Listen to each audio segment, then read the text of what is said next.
हैदराबाद में ओआईसी के मुद्दे पर कांग्रेस बेनकाब हुई है। कल वहां के इंस्पेक्टर जनरल ऑफ पुलिस ने कहा था कि अगर जरूरत लगे तो हम इंटरपोल की भी मदद लेंगे, क्योंकि वो लंदन में थे। लेकिन आज वो आने के बाद कल उसको गिरफ्तार नहीं किया, बल्कि उसका पूरा जोर शोर से स्वागत हो रहा है। वहां प्रोटेक्शन देने का काम पुलिस ने किया। जिसको गिरफ्तार करना था उसको प्रोटेक्शन दे रही पुलिस। इतनी घोर सांप्रदायिक एक हेट स्पीच, एक घोर सांप्रदायिक तनाव करने वाला भाषण, और एक जगह नहीं, लगातार एक के बाद एक जिस तरह से एमआईएम के नेता ओवैसी ने दी है, उनको तुरंत गिरफ्तार करना था। लेकिन उनको कांग्रेस पूरी तरह से संरक्षण दे रही है, उसको हीरो बनाने के लिए मदद कर रही है, और इसलिए पुलिस का प्रोटेक्शन दिया है। हमारा यह आरोप है कि कांग्रेस के मन में नियत में ही खोट है। वह हैदराबाद में एमआईएम के सपोर्ट पर राज्य करती है, कॉरपोरेशन में, और एमआईएम के सपोर्ट की एक कीमत चुका रहे हैं। उसको गिरफ्तार न करते हुए उसको हीरो बनाने में मदद कर रहे हैं। कोई भी आरोपी अगर बीमार होता है तो क्या प्रोसीजर है भारत में? पहले उसको गिरफ्तार करते हैं, तुरंत कोर्ट में पेश करते हैं, और फिर हॉस्पिटल में ले जाते हैं। हम पूछना चाहते कि ऐसा क्यों नहीं किया?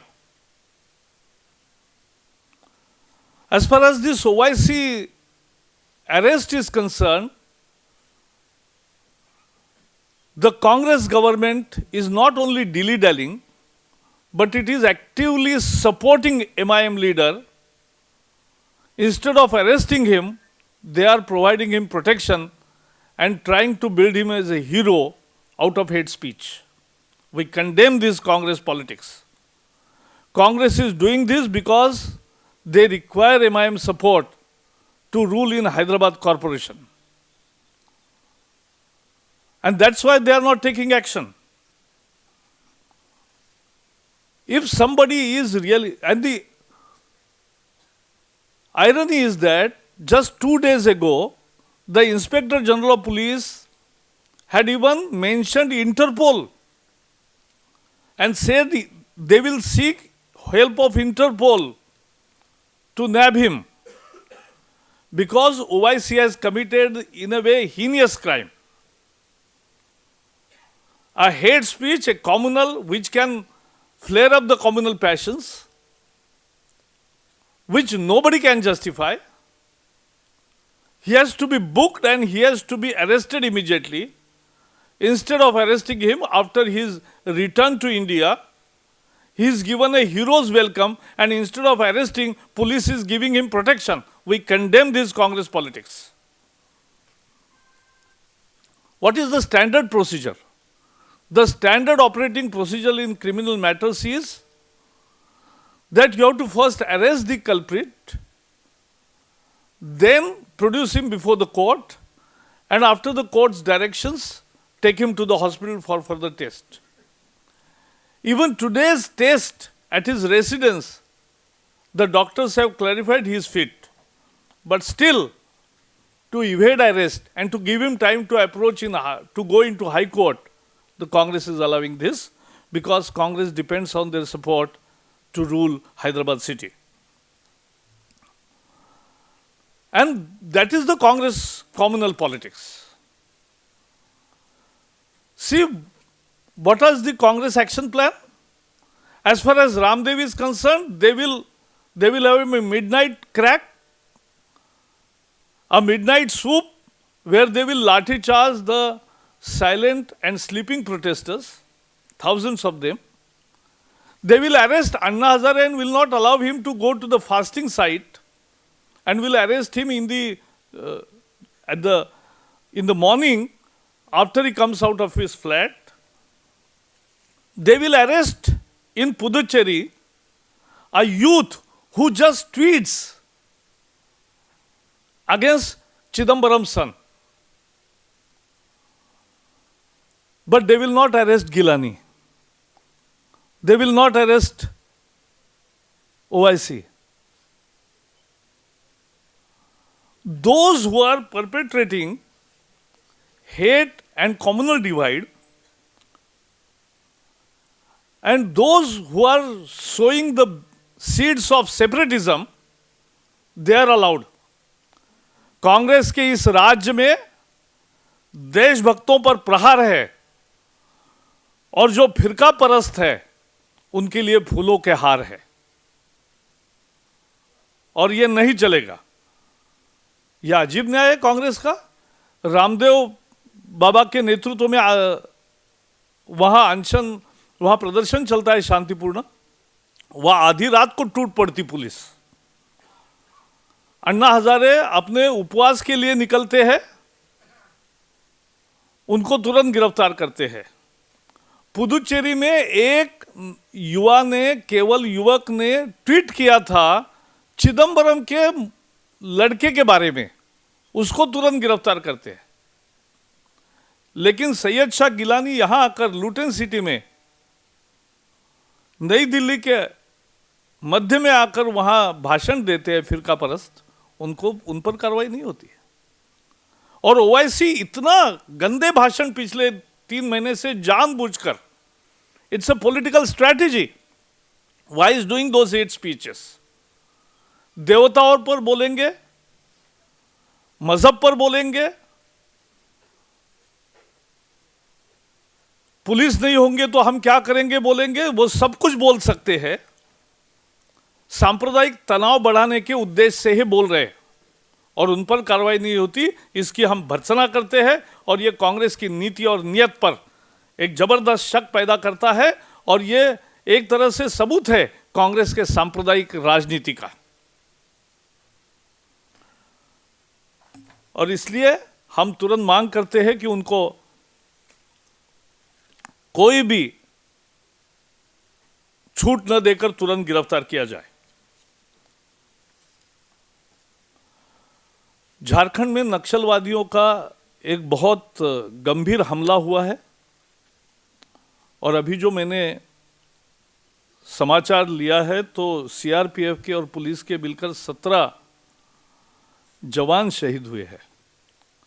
यह बहुत बड़ी गंभीर चुनौती है। इस हमले की हम भर्त्सना भी करते हैं, और जो मृत्यु हुए, जो जख्मी हुए, जो मृत्यु हुए, उस पर हम शोक जताते हैं, हमारी संवेदना।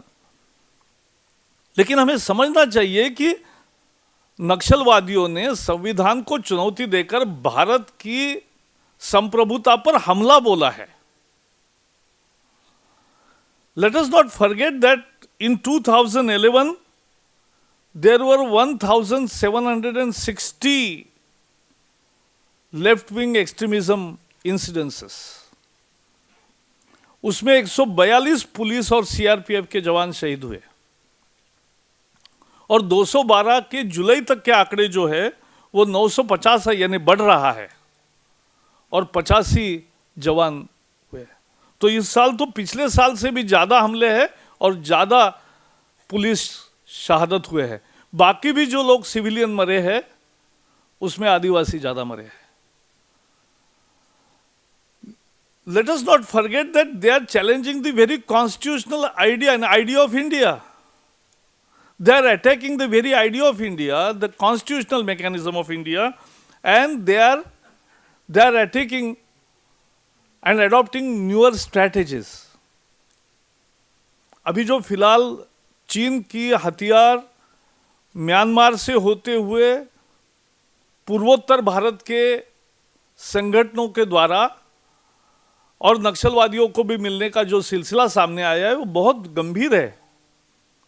ये देश के संप्रभुता को, ये केवल विकास का मुद्दा नहीं है, नक्सलवादियों के आंदोलन तो हर विकास के कार्यक्रम का विरोध करते हैं। ये काहे के विकास के लिए लड़ रहे? ये आदिवासियों के लिए नहीं लड़ रहे।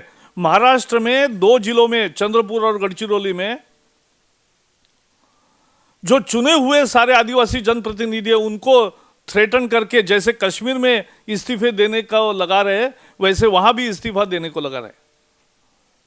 See, they are forcing elected representatives, the tribal representatives, to resign because they are attacking your system. They are attacking the democracy. लेकिन सरकार की नीति, रणनीति और नियत तीनों में गड़बड़ है। नीति साफ नहीं है कांग्रेस की। हम जब सवाल पूछते नक्सलवादियों का तो वो जवाब देते हैं कि ये राज्यों का मूलतः मसला है। अरे राज्यों का नहीं है। जो 10 राज्यों में फैला है संकट और जो विदेशों से ताकत लेता है, वो केंद्र सरकार की मुख्य जिम्मेवारी बनती है। उसमें ये राज्यों का सवाल नहीं है केवल, ये कानून व्यवस्था का केवल मसला नहीं है, संप्रभुता पर हमला है। और इसलिए ये कांग्रेस की नीति में भी गलती है, समझ में भी गलती है, और जिस तरह के बयान लोग देते हैं उनके नेता एक दूसरे से मेल नहीं खाते, और इसलिए they are not focused in their attempt to tackle this left-wing extremism. हम इसकी घोर निंदा करते हैं और सरकार को फिर से मांग करते हैं कि एक एकीकृत रणनीति के तहत केंद्र सरकार मुख्यतः उसकी जिम्मेवारी उठाकर सभी नक्सल प्रभावी राज्यों के एक कोऑर्डिनेटेड रणनीति, एकीकृत रणनीति के सहारे उसको निपटना चाहिए, इस चुनौती को स्वीकार करना चाहिए। इन झारखंड देयर इज पॉलिटिकल, एक राजनीतिक संकट भी है, और उस राजनीतिक संकट का समाधान यही है कि जल्दी से जल्दी चुनाव हो। जनता का अधिकार है लोकतंत्र में कि एक स्थिर सरकार दे। वहां जिस तरह से पिछली बार एक विभाजित जनादेश मिला था, उसका नतीजा यह था कि किसी एक पार्टी को बहुमत न होने के कारण वो स्थिरता नहीं आ सकी। फिर भी हमने गठबंधन करके एक विकास की ओर जाने वाली अच्छी सरकार अर्जुन मुंडा के नेतृत्व में दी। लेकिन अब जो संकट है उसका मतलब इतना ही है कि अभी तुरंत, जैसे मंत्रिमंडल की भावना मुख्यमंत्री ने कही है राज्यपाल महोदय को कि ये विधानसभा को तुरंत बर्खास्त किया जाए, हम वही मांग दोहराते हैं कि झारखंड विधानसभा को तुरंत बर्खास्त करके नया जनादेश की तैयारी हो, और उसके लिए चुनाव एक ही रास्ता है और वही अपनाया जाना चाहिए लोकतंत्र में, ताकि वो राज्य विकास के मार्ग पर आगे बढ़ सके।